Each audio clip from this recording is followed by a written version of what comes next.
You have tuned into The Ascension Show. Join T-Bone, Reverend Todd, and Northern Rebel for a kink-slanted freeform conversation podcast with topics related to healthy sexuality and the world around us. Okay, well, let's do a little shout-out first to Patreon subscribers. Okay, well, let's go with Magoo13, who won the recent giveaway for the Apple Podcast giveaway. Go Magoo13! Thank you for listening. And then we got Ryzik and Cats and Vibrators are the most recent Patreon subscribers. So Thanks, thank you. guys. Thank you.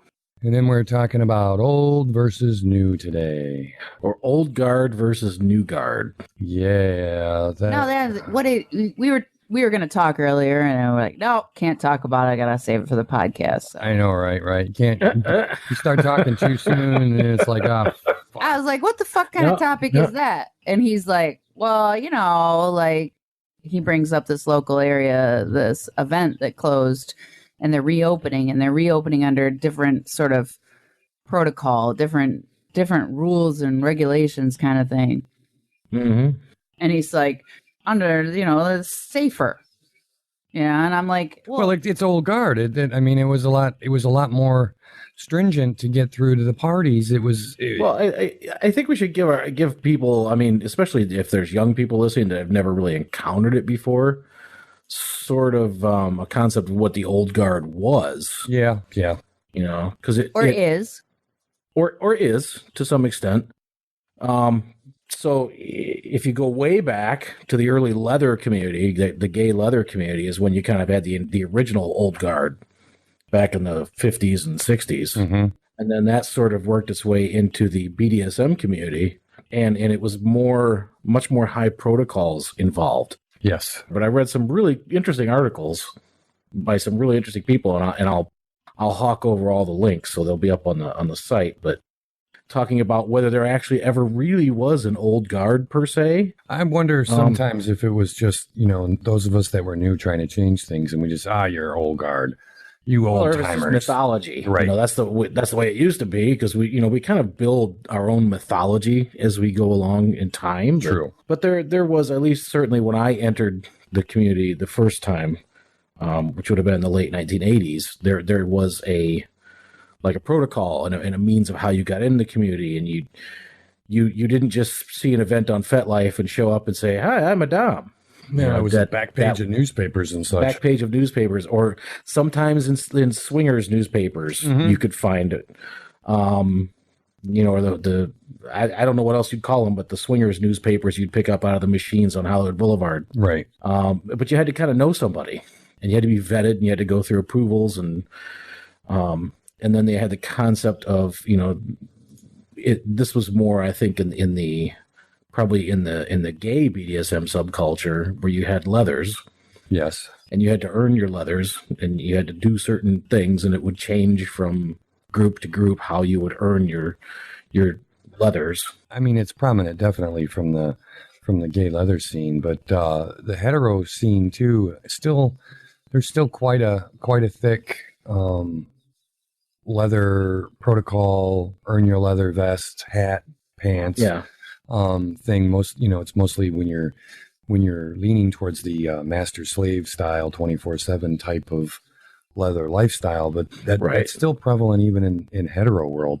Yeah, but it also got mixed in with like Korean subculture in the hetero side too. Yeah, I think that was a complete sidestep derail thing, because I remember the arguments of Koreans and MS and DS. I remember that it was all like really warring factions at the time, and that was in the 90s. We should totally get one of those Korean dudes on.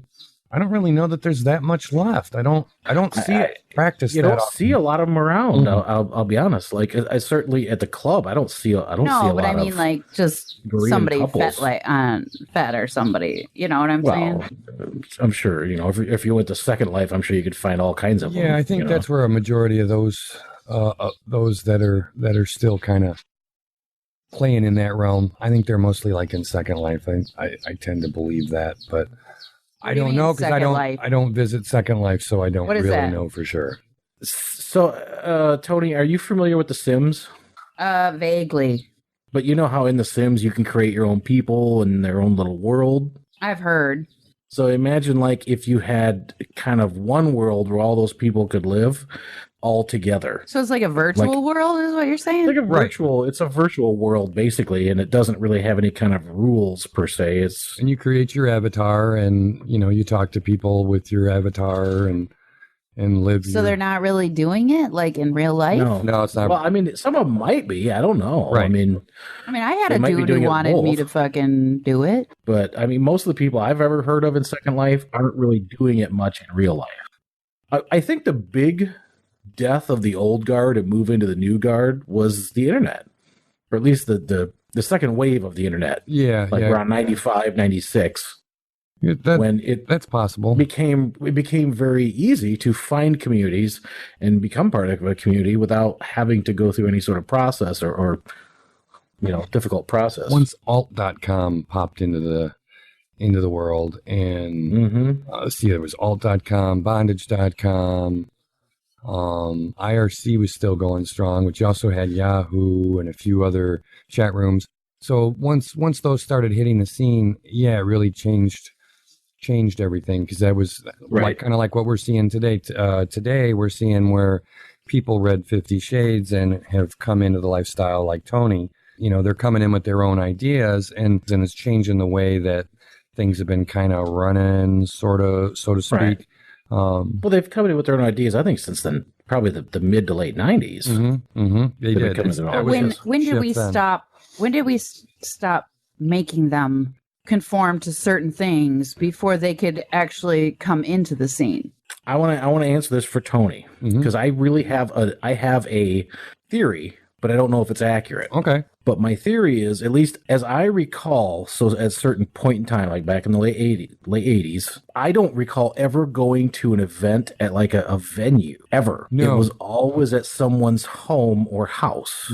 So no, there was no fees. I mean, you might have kicked in $10 or something for food or drinks or whatever, but there was nobody was trying to make venue costs, right? If that makes sense, right. I think by the 90s, because you had the availability of the internet, you started getting more and more actual venues. It would have been late. Well, midnight. Yeah, because that's back with stocks and bonds and during the boom. Yeah, there was a boom there, so there were clubs, and I believe that one of them was held in a hotel, and so there was definitely venues making a spot on the scene, but costs of those parties and memberships and things, if I remember correctly, was a lot more than it is today. Yeah, I mean, but I'm going to say that the one I was affiliated with, the ones I knew of, there wasn't really a membership. It was you come and you kick in. Yeah, that would have been prior to the venues starting to make their mark. Yeah, and I think once you had venues, because venues have to make money. Yeah, there's no way around it. Lights on and the heat on and stuff like that. You have to start expanding the base to get enough money to come in. Otherwise, you're going to charge 20 people $50 each. And then you got into the venue wars, and you got into the difference between the old and the new, arguing this is right, this is wrong, my way is the only way, and the truest thinking arguments, and how the venue wars started dropping all the prices on the venues. So now it's become normalized that the venue pricing to go to a venue event is just really low. Like, but you have venues now.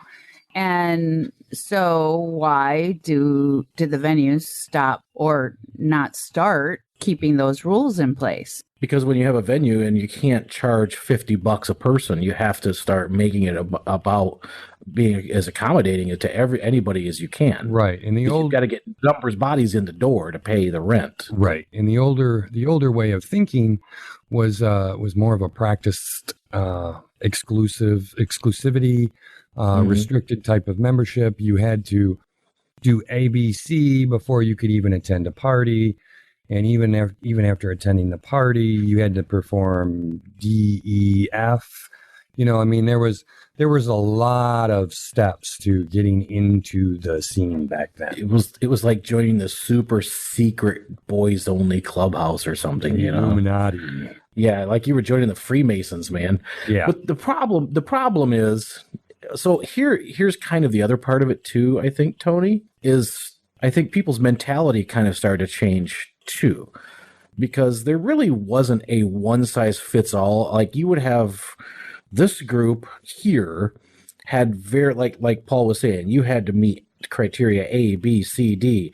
We want to get a credit check because we want to make sure you're not, some scammer. Right. Blah, blah, blah. It was crazy. And then this other group over here might only do A and B. Right. And so not even the groups, even amongst the groups themselves, there was not like a monolithic old guard per se. Mm-hmm. And some were much more flexible about it. Mm-hmm. So was it intended? What was it in its intended use? Was it exclusivity? Well, it was intended to be exclusive. Right. It was all about exclusion. Exclusion more so than about inclusion. Right. It was about exclusion and protection and safety because they were holding at that time, a lot of the time they were holding them in their homes. So they didn't want, just random strangers or whatever traipsing through their home. The legality side of things was a lot more but that brings stressful. up to a point is it really that unsafe when you're talking about venues? Well, it was also at a point in time too where it was all people who were kind of in a fairly small area. So the odds were you're going to know somebody there from somewhere else. Right. Like your church, your work. So it was really it was kind of all about also, making sure that people held to their word, that they didn't out you. Because you could easily lose your job, you could lose your children, you could lose everything. Right. The morality was a lot different back then than it is now. Yeah. This is the Reagan years. Yeah. I mean, it was bad. Yeah, but don't most really bad things that happen outside those venues? They do. I think part of it was just like I said. It was you got the secret decoder ring. You were popular. You're pop. I don't even know if it's popular because it's a secret. You're not popular. Yeah, there was no. But real... it's like being in the Freemasons. It's the you get the secret decoder ring, and you know where the aliens are kept. Yeah, it was the secret society. So you're cool within this own little group, so to speak. Yeah, you're very in the dark in the subculture land. Well, yeah, but it's a lot of people want that feeling of belonging. Mm-hmm. But you were belonging to something that very few people were belonging to. Right. So that made it seem really super special and cool. Seems hard to find. It was. Well, it was.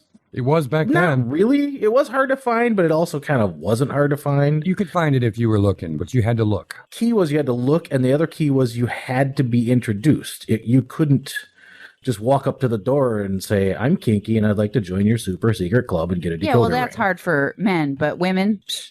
No, it's not hard to get an invitation. Believe me. No, it was different back then. It was hard. Yeah, it was different back then. It's gotten way progressive since then. Well, maybe I want it back the way it was back then, for fuck's sake. And there are some who do, and that's I think what we're talking about is there are some who go, we need to incorporate some of that, some or all of that. We need to start having a little more exclusivity, or we need to start having some more formal rules. Like when for the first party I attended, because I had to attend as a submissive, I called everyone ma'am or sir.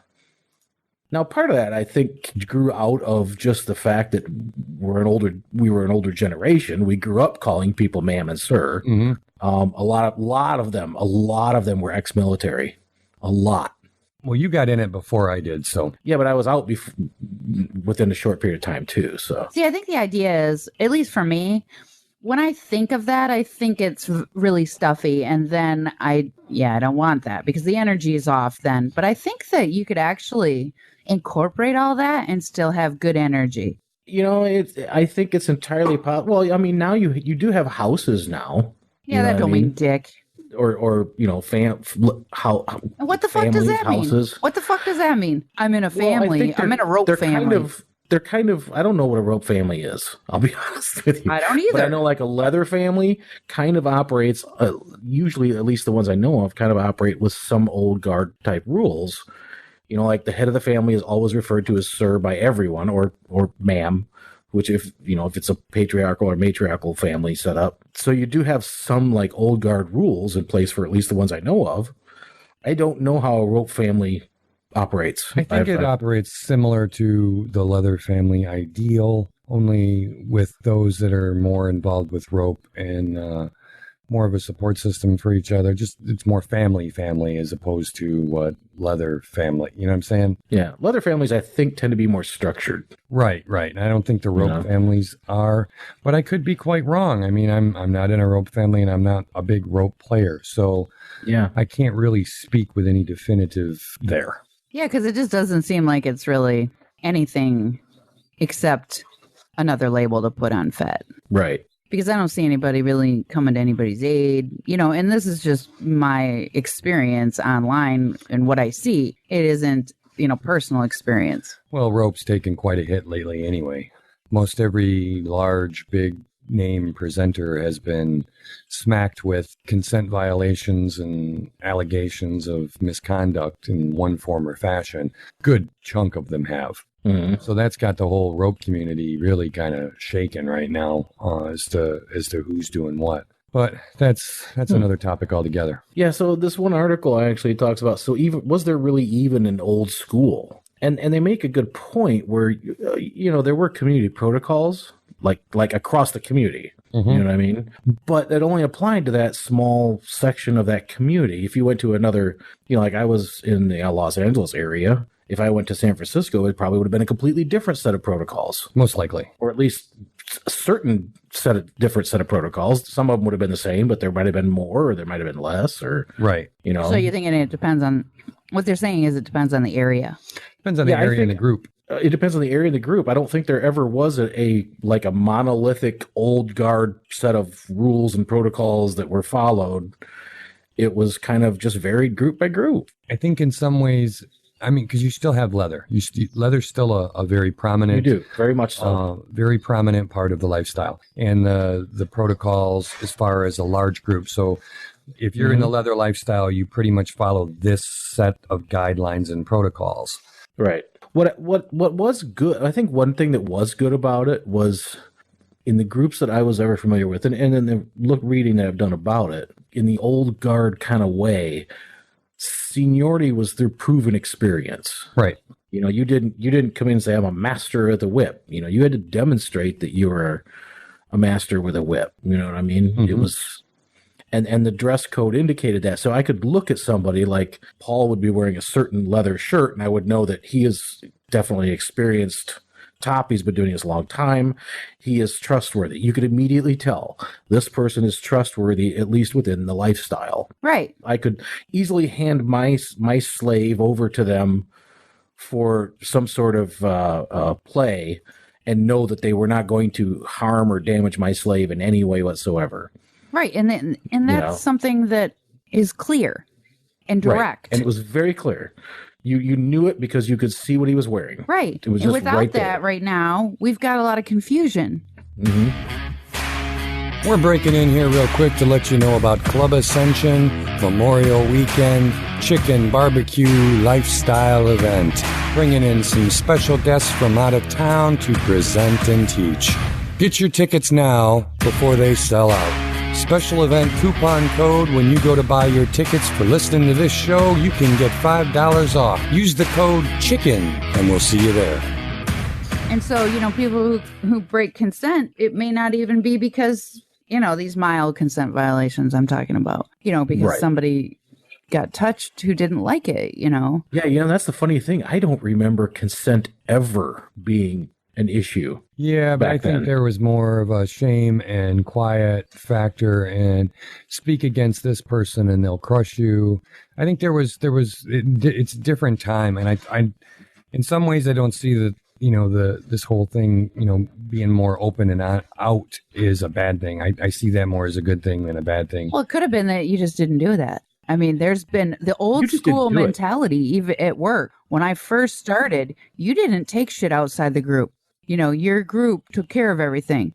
If you went outside the group, you were considered disloyal. Well, the other thing, too, was you knew, like I was taught, you do not touch someone else's leather, ever. Mm-hmm. Which also, that means you do not touch that other person. Right. Unless you're, if it's a slave without the master's permission, you don't lay a finger on their leather, and you certainly don't touch the master's leather.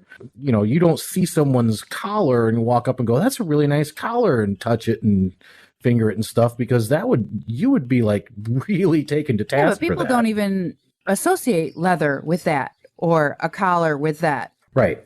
No, today it's a lot more commercialized. I think it's because there's no fucking fear. Well, there was a certain element of, I don't know if I'd call it fear though, Tony. There was a certain element of respect. Right. Maybe I think that's a better word. Yeah. Well, let me ask you, what would happen if you did? You would be it depend on your position within the group. First off, if you were new, you would actually get a much lighter discipline than somebody who'd been there a while. Right. If you had been there for a year, you damn well should know better. And now you're going to pay. Pay what and how? The master or dominant would generally have a talk with you, and then penance was to be paid, whatever they wanted you to do. Right. And if you weren't afraid of that penance, then it would be all about respect. But because there's a penance, fear is involved. Well, I think there's always a certain amount of fear involved anytime that you break a rule. There's always going to be, oh my God, I broke a rule. What's going to happen? Yeah, but not anymore, Todd. The new generation, I don't buy they that. just don't care. They don't have fucking fear. No, because they feel they're entitled, and yes, they do. No. They do not want. They do not think that anybody has the right to discipline them, because they'll just call the police, or they'll just do this, or they'll just do that. They don't have any fear. Have they been getting on your yard again? Apparently. Yeah, I don't agree with that. I don't agree with that, Tony. I just don't. I see a lot of most of the people I associate with are much younger than me, and I don't see that they are. Right, I don't either. And Jesus Christ, the news will fucking show you that the younger generation has no fear. Most of the younger generation that I know have too much fear. Right. They have anxiety disorders. Right. Yeah, but that's not based on they need repercussions. medication to sleep at night.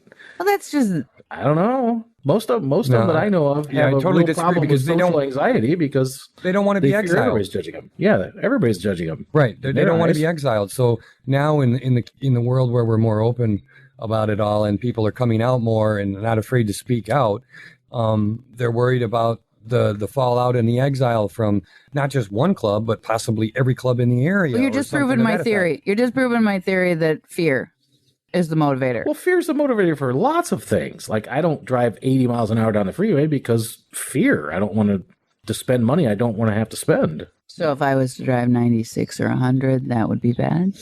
That would probably be well, I mean, unless you like speeding tickets. It's only a problem if you get caught. Well, it's called rolling the dice, and every time you roll the dice, the odds are you're going to crap out at one point or another. You start slimming your odds down. Yeah. How long ago was it you got your last? Challenge accepted. How long ago was your last speeding ticket? I didn't get it. I did not get a ticket. Yeah, you did. I did that one time because that motherfucker. Well, yeah. That was for like 5 miles over. The other one was for 20 something. The other one? Yeah. Yeah, I won that. I went to court and the officer didn't show up. Oops, my bad. And how many speeding tickets have you had? And I have a Mini Cooper S. Well, okay, so you got a peppy little zippy car, but how many speeding tickets have you had? I only got those two in a year. Same within the last 2 years. But I haven't gotten any before that. I mean, it's not like when I got the car, I got a bunch of speeding tickets. Those are the only 2 times I've gotten pulled over in 4 years. Yeah, she likes to and I always get the ticket. She'll send me a picture of her speedometer at 100 and think it's funny. Okay, well, first off, I don't do that. Out of a couple of reasons. Number one, fear of the law. I do not wish to pay. I don't want to spend money on a speeding ticket when I could spend money on other things that I really like. Number two, fear of just generally fucking dying. Because I don't want to die. Oh, yeah, I don't have that. More so, I don't want to be in pain. But I also don't want to die. But see, I don't have that, but I do have anxiety. But it's not related to that at all. No, I'm not. No, I don't even think about it. It's just like I just drive fast because I was just driving fast because it was fun. And we're back off topic again. Well, I mean, she's got a point. There is a certain level of fear involved in in having protocols that are, you know, mandated and followed and things like that. So there's going to be a certain level of fear involved in that. Correct. Well, I'm just saying that we get people into the club that don't fucking give a shit. There was a certain level of fear when I was in boot camp. Yes. I mean, really, if you take it for what it is, the old guard, or at least old guard concept, is nothing more than just military boot camp of varying varieties. And that's fear-based. Which is fear-based, but by the end of boot camp, I had an enormous amount of respect for my drill sergeant. So that it initially starts out as fear, but it turns into respect. Exactly. Well, what I'm saying is that there's no fear in the community now when they come to an event or something. There's no fear.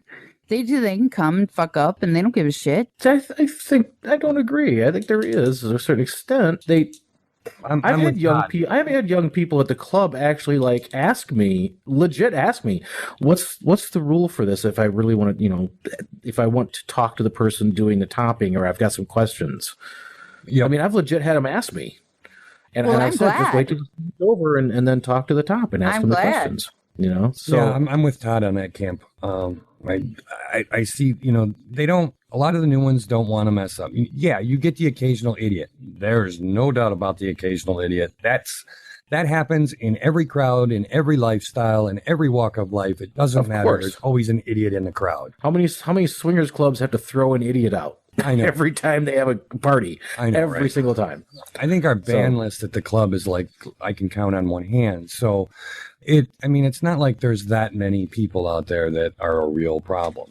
Majority of them are teachable. Right. Right. Well, then let's teach them to say sir and ma'am. Why?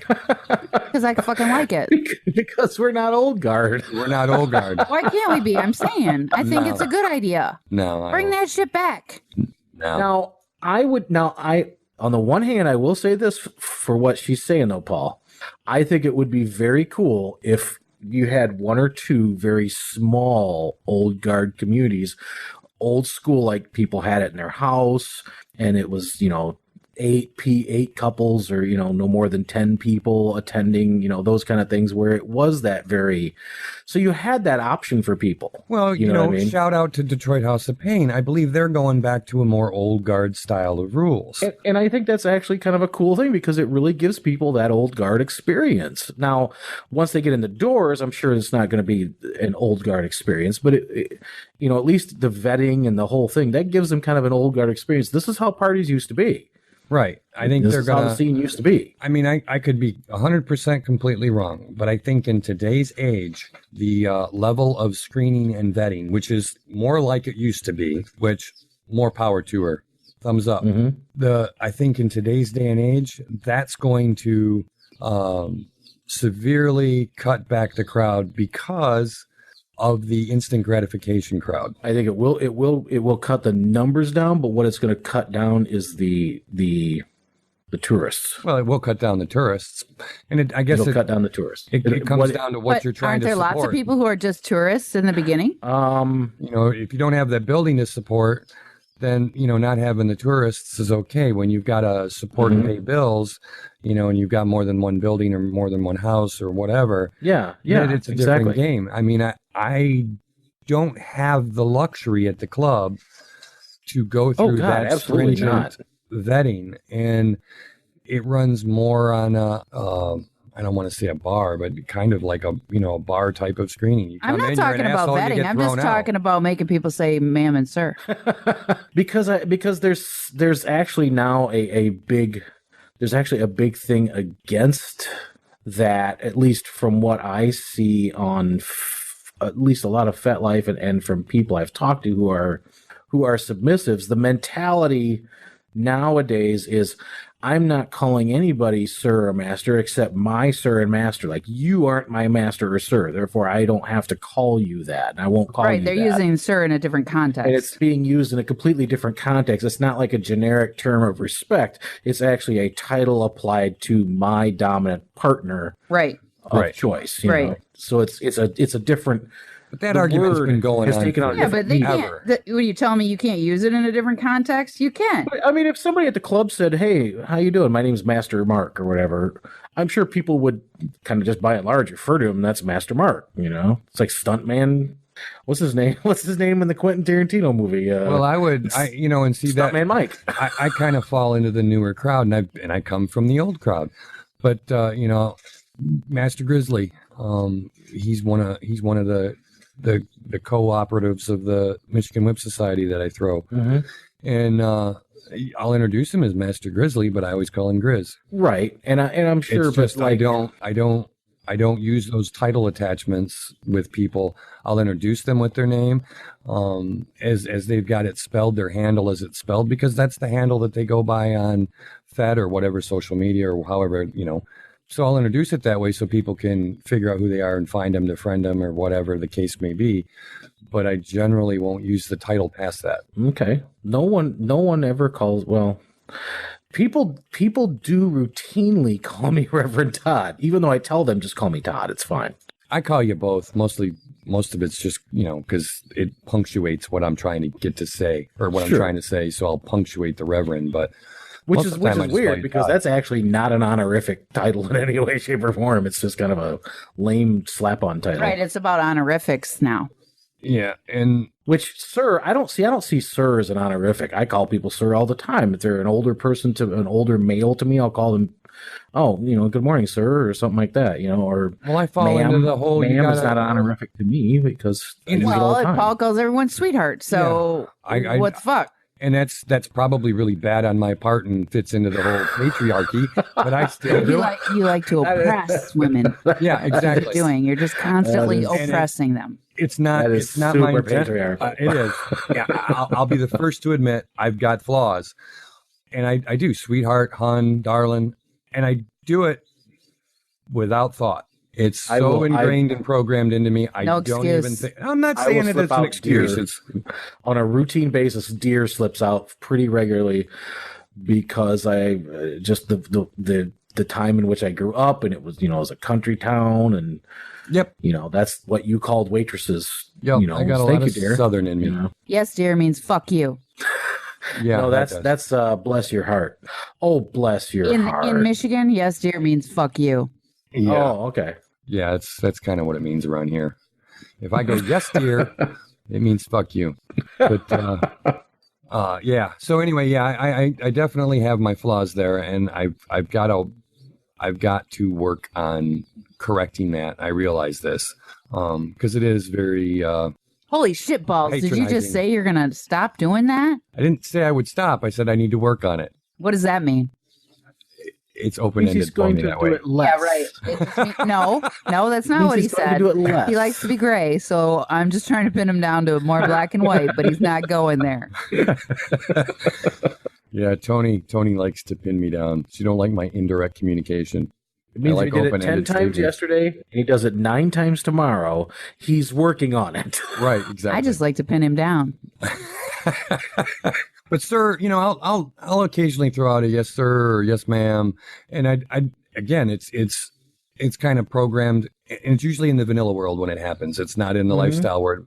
When I'm in the lifestyle world, those two words, for whatever reason, switch in my head to a different meaning, and unless you've earned some sort of respect to some level on me, you'll never catch me saying that to you. Right. It's just how I'm built. It's not, I'm disrespecting you by not calling you that. It's that you just haven't given me a reason to give you that respect. Yeah. So I guess I have fall this in the new hang up. world. So everybody has to earn respect. It's not just a basis of everybody gets a certain base level of respect until they, everybody's presumed innocent until proven guilty. Right. I don't demand it. I don't demand anybody call me sir or anything like that. I don't. You want to do it? Fine. That's okay. That's you. But I don't demand anybody give me respect. That sounds kind of submissive. No, not really. Tony's on a pick on Rebel Day. Come on, Todd. I'm waiting for you. So here's okay. I'm going to kind of drive us a different direction real quick because I really have a curiosity question and I really want to get Tony's opinion on this. Uh-oh. So what she said kind of in a certain way, I do like in the sense of, yeah, I would love everybody to call me sir. That would be great. However, let me ask you a question. Do you think it's possible that there are some younger members of the community who have been in it, a fairly short time, who would be like, God, that would have been so nice to be able to kind of walk into a place and be like, welcome, here's the rules, here's the code of behavior, these are the people you're going to call sir or ma'am. Everybody else around you, and that's a submissive, you can call them by their names, whatever they introduce themselves to you. Blah blah blah. You did that old guard at least for a while until they were comfortable, and then you could drop the protocols more so. Yeah, but would younger people appreciate that? That's the question I'm asking. I don't think so. Where it's less of a, here's the deep end of the pool and you kick them in the ass and hope to God they don't drown 3 people when they go down. I think that there's some benefit to that, because it's you're dropping them in the deep end, and unless they talk to some certain people and figure it out, they're left to kind of wander around, and I think that that they end up leaving and they not don't know really the people to talk to. Right? They don't How would they know? Right. There's no sirs, no ma'ams, no people who have this, there's not a pecking order or a hierarchy where they can go to this one person. They go, you know what? I see that Paul has got the black leather shirt, and so I know I can trust him. I know I can go talk to him about this and, get some instruction on this. Right. And you certainly don't see it for DOMs. DOMs are just left to fucking wander. Nobody teaches you how to be a DOM. Ever. Well, I've never had an issue with someone who wanted to learn something. If they came up to me and I knew how to do it, teaching them. How would they know? Even created. Well, I've had a lot of people come up to me and ask, and I've never once turned someone away. Well, we're not talking about that. No. We're talking about, how do they know who that is? Well, they got to have enough balls to go up and ask. No, they don't. How do they know it's you? How do they know you're the one to go up and ask? That's what I'm saying. Well, it doesn't even have to be me. It can be anybody. I know most of the people associated with the club, we're all the same way. If they go up to anybody in the club, that's the mentality at the club. Yeah, absolutely. No, that's not true. There's people that have been in the club that are creepy as fuck, and I wouldn't go up and ask them dick. I'm talking about the staff. Oh, well, they don't know who's staff. Yeah, they do. No, they assume who's staff. Yes. They think I'm staff for some reason. Well, we've got you labeled as kind of staff, so.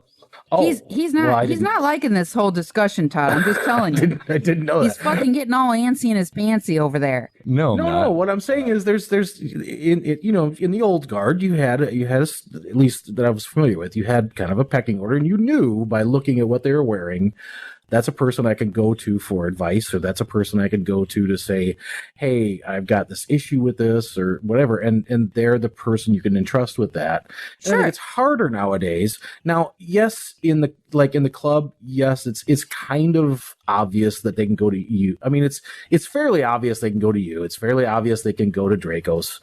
It's probably even, to be honest, fairly obvious they can come to me.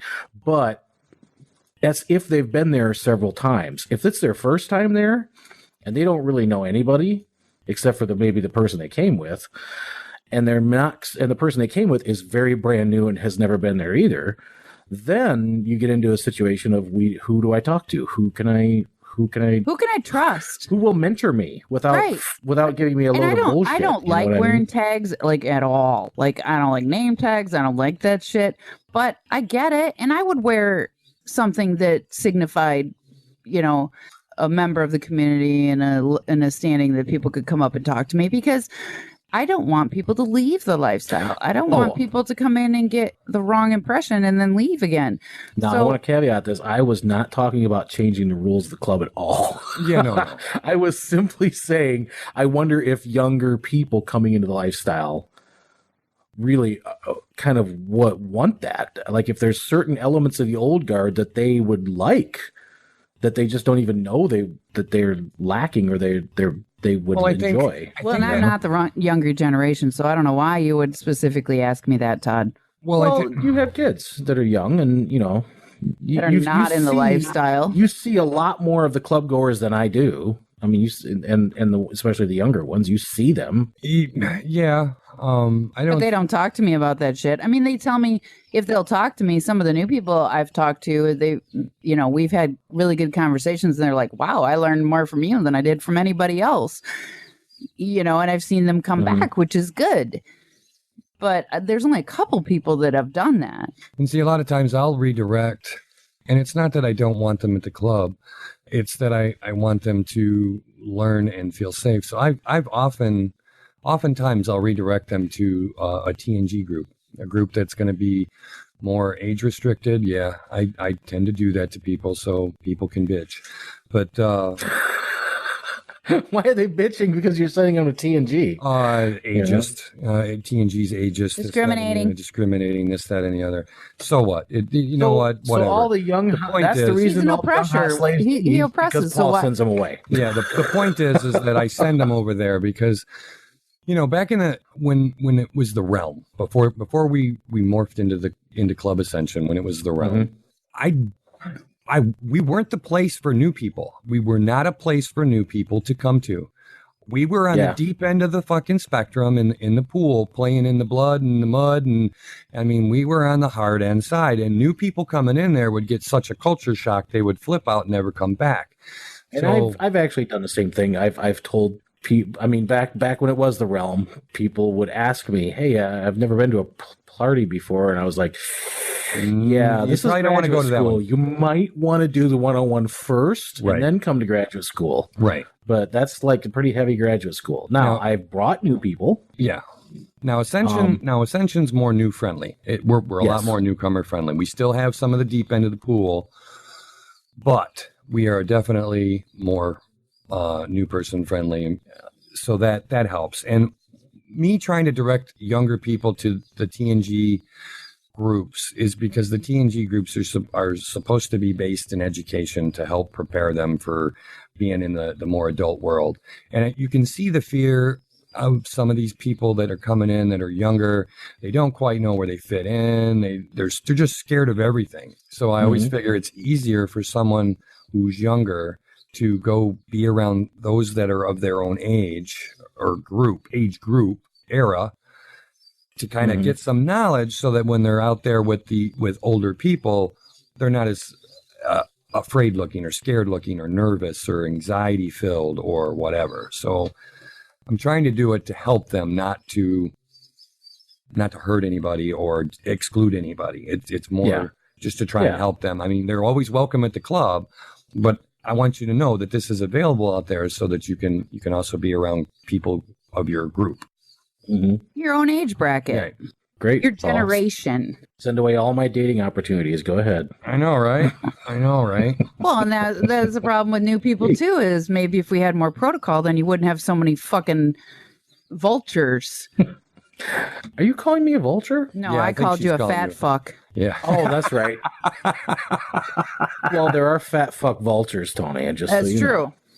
Those are the ones that get all the fucking newbies. I could be both. But, also, if you go back to the whole old and new with respect to mentoring, like you were talking about, there's a lot of education out there, and it's still like pulling teeth to get people to show up for educational purposes. Yeah. Now, I don't know if it's because a lot of things have been run so many times. There's been so many 101s. People are tired of 101s. They need 201, 301, 401s. But people just don't want to go. But people just don't want to go and be educated. Yeah, they know it all. Yeah, I mean, on the newer crowd is what I see it the most. You see more people who have been around a while going to classes than you see newer generation go into classes.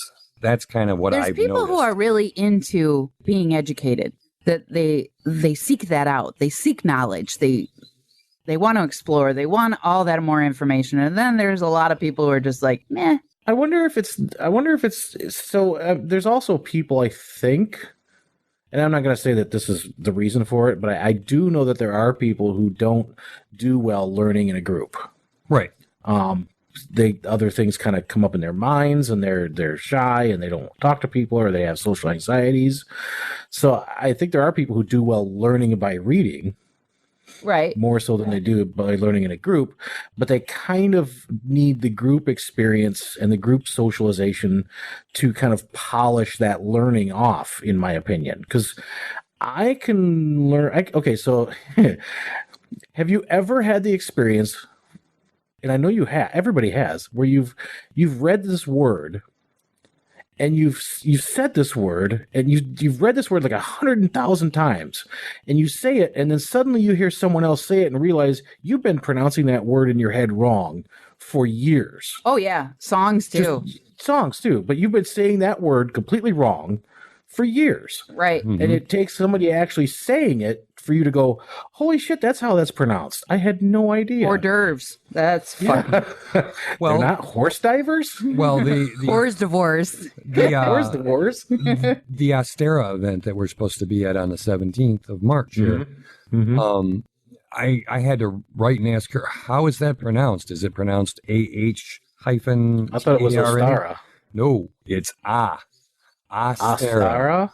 Right. Astera? Okay. Astera. I even looked it up and had a speech thing say it for me. And exactly, that's one of those things. And I think so if your learning of kink comes from reading books and internet reading, you've got the basic facts, but there's a polish that needs to be applied. You could spell it, but you don't know exactly maybe how to pronounce it correctly. Right. And it's the same principle I think applies. You definitely need to have kink social experiences, even if it's just like watching, even if it's just watching scenes at an event. You need to have that kink social experiences because that teaches you how to interact, and it teaches you who are the old guard, quote unquote. Because we've now like twisted this phrase to mean the old guard is just people like us that have been around for a while. Yeah. Suddenly we're the old guard. Right. You know? Right. Because they don't know what old guard is because they've never seen it. Right. So to them, we're the old guard, even though we're doing none of the old guard stuff and none of the old guard rules. So the term itself, just the term in and of itself doesn't really mean much at all. No, not anymore. Not anymore. It just means these are the people who've been around for a while. Yeah, and that's sad because I think there's lots of benefits to the old guard. I think there are benefits to the old guard. I just think it wouldn't work in all situations. I think now they're left up to each individual finding their own way. And if they like certain elements of this and certain elements of that and then elements over here in Looky-Loo Land or whatever, they pull all these elements together to create their own way. Right. There's no one true path, no one right way, no. That's not what the old guard is saying. No, I'm not saying that, but I'm saying today people are doing more of that. They're taking a bit of this and a bit of that and a bit of this, and then they're creating their own way, their own path. That's the only right way to do this to begin with. Nah. And the old guard way back in the day was this is how you did it. If you didn't do it this way, you were excluded. You were not part of the crowd. Well, we say that, and we kind of, like I said, that's where we get into there wasn't really an overarching old school kind of or old guard kind of way. But yeah, if you didn't do it this group's way, then you weren't a part of that group. But you could maybe go down the street to another group. Right. And their way is perfectly different. Right. But it was a very true, one true way viewist type of thing. It was right. That group or that area, you had to do it their way to be a part of. Right. And today, you don't quite have that so much. You have everybody trying to develop their own way and then try to get along, which can create its own set of issues. Yeah. In some ways, that's good. In some ways, it's not good. I mean, there's not, there really is kind of a one true way to flog someone. Right. Otherwise, you're going to hurt them. Right. Like damage them in a bad way. Well, I've got opinions on that too, but. Okay. Well, let's put it this way. There's a couple of one true ways. But there are some really one wrong ways to do it. Yeah, there's more wrong ways than there is right ways. Right. It's a fairly narrow road. Let's put it that way. Right. I think it something is obviously probably like anything that grows and changes and becomes something else. I think you gain a lot by the change, and I am a huge fan of change. Mm-hmm. For being the oldest fucker on this microphone today. Yes, you old fuck. I am a huge fan of things changing and things evolving and growing and becoming something different and really morphing to fit the needs of the society at that time. But I also recognize, because I'm an old fuck, that there are things that get lost when you do that too. There are certain things that are lost. Yeah. And one of those life things runs in a circle too, my friend. And of course it does. Of course it does. Even though it may be lost for a time, someone will eventually find parts of it and bring it back in the future. So maybe someone not maybe. Being you. No, but that's not likely with that, because remember, Old Guard was about exclusivity. And I think as a society, we've moved toward inclusivity. As a society, we have, but there are still plenty of groups out there that and I think still Kink, roll in exclusivity. Yes, but I think in Kink, it's become more inclusive, and I think it's probably going to stay more inclusive. For venue operators, as a general rule, yes. For independent house party operators, no. Yeah. I still see the exclusivity on the individual house parties. But that's just from my personal view, my area, this around here. That's true. I can't speak for the rest of the country or the world.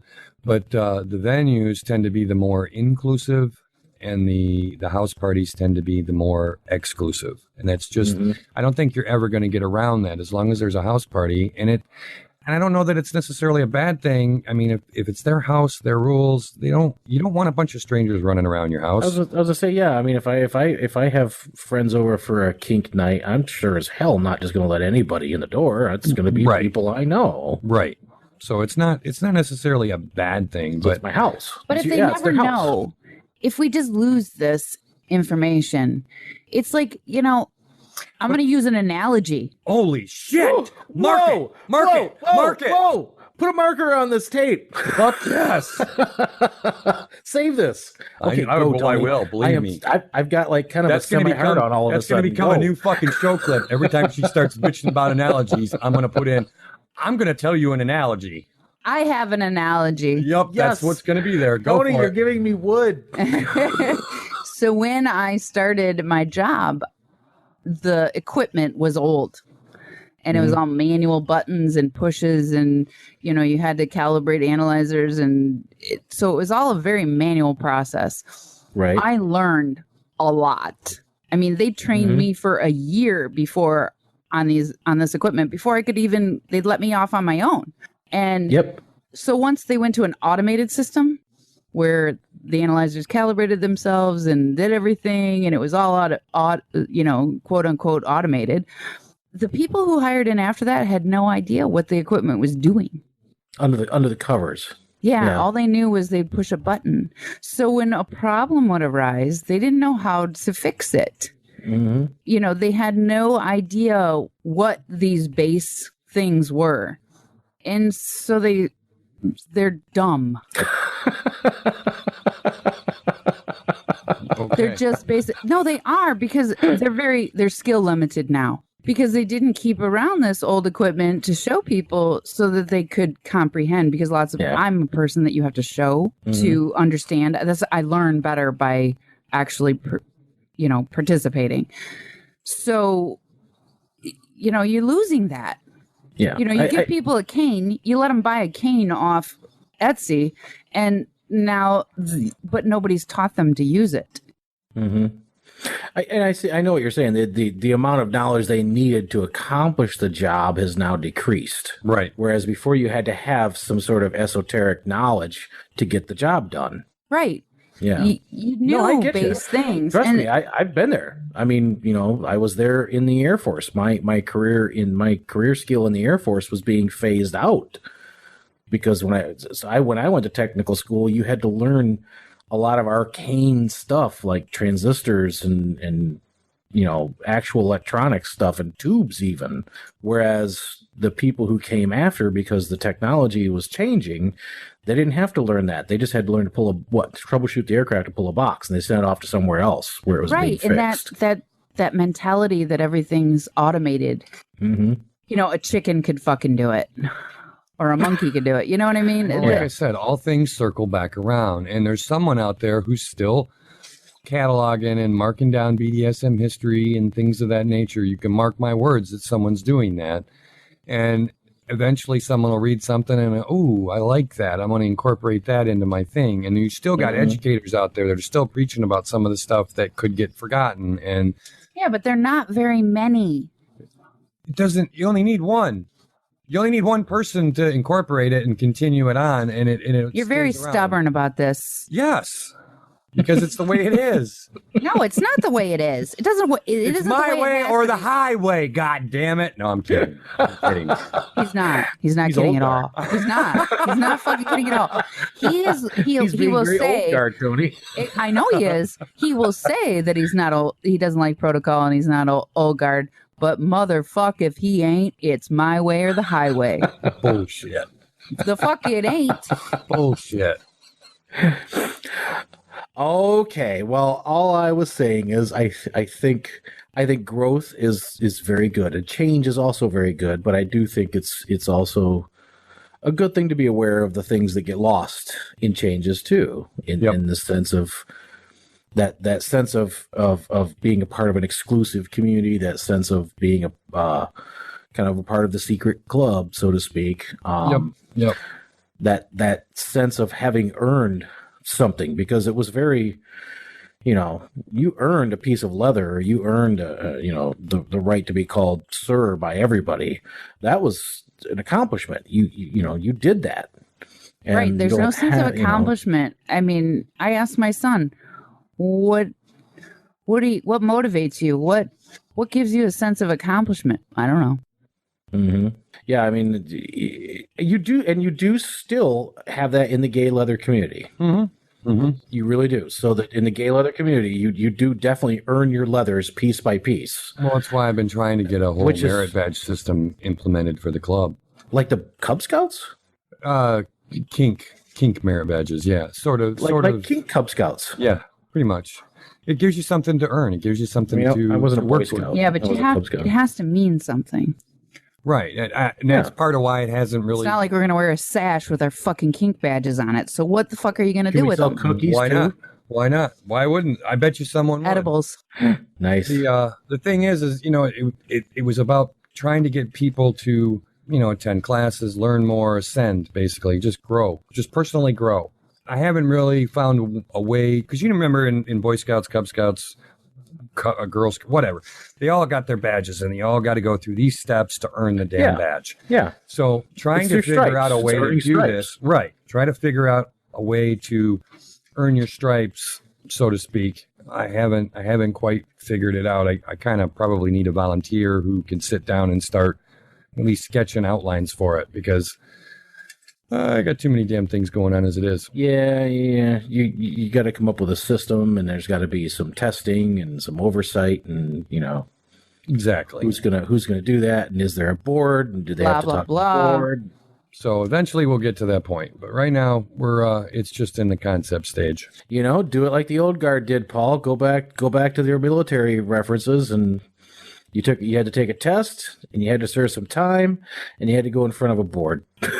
That's how it worked to get stripes. I thought instead of a mentoring program, I'd go with a life coaching program. Life coaching. Yeah. Get a life coaching program. I'm all back for the DOMs have to be submissive first. Hey, I thought that was actually kind of a really good system, I'll be honest with you. I still think it sucked. Yeah. I think it teaches them something. A dominant's never going to fully understand what's going through a submissive's mind. They never will. They can endure it, maybe, get through it, have some small concept or idea of what may be going on the other side, but they'll never understand. They'll never. I'm not asking them to understand I disagree fully. with that, Paul. I disagree with that, because we all start life as submissive. Each and every one of us. Because you're a child. We want to please our mom and dad, at least when we're young, and our moms and dads are gods as far as we're concerned. Until you become a teenager, and then it's like, fuck you, you don't know anything, I know everything. Exactly. But what I'm saying is, so we all start the first 10 years of our life. Move on from that. He's not going to accept it. As a submissive. So all you have to do is get back into that child mindset of, that won't happen. I want to please this person. You do remember what's in my name, right? Rebel is part of my name. Yeah. I agree with you, Todd. But I think it's very easy to get into a submissive mindset. I think it's not just about getting into that mindset. It's just understanding something. it isn't fully understanding. You'll never fully be there, but there's some humility there. You know what I mean? That you're asking them to do something and you've at least gone through the steps to try to understand that role. I never had a problem actually with that concept of you had to earn the right to become a master. Well, one of the badges is from top to bottom and back again. Well, it's the whole thing with FET and the labels where you can put anything you want on there and suddenly you're a master. It doesn't mean anything. Right. I get you. So, yeah, I mean, those are the things that we've lost. And you know, will they come back around? They might. I don't know that that'll be any kind of common thing. We can all start a small house and you know. Yeah, I ain't doing that. I could be Lord Master Wannabe. Yeah, that ain't happening. Or something stupid like that. That ain't happening. He's not going to do it. No, I don't want anything to do with fucking running a house or any of that bullshit. Fuck that. That's what I'm saying. So, I mean, most people don't. So I don't see it coming around again. I think it's good for people, and I will say this. I think it's good for people if you are new and if you've just learning kind of BDSM, no matter how you identify, whether it's a master slave, top, bottom, dom, sub, whatever, you can identify as a kitten, for God's sakes. Go out and do some looking and do some reading and do some research on the old guard to kind of get an idea of where BDSM came from, because BDSM has a history. Get a little bit of idea of how it used to work. There is a group on FetLife for those that are on FetLife that are in Michigan at least. I think it's MI BDSM history. I think it's about the history of BDSM in Michigan. There is a group and there's a whole bunch of articles and that in there. So take a minute and take a read if you want to learn about some of the history of the scene in at least Michigan. And there will be some links also in the show notes. I'll definitely take a look at. And we'll call it a good one there. And I wish you all a very good week. Yep. Bye. See ya.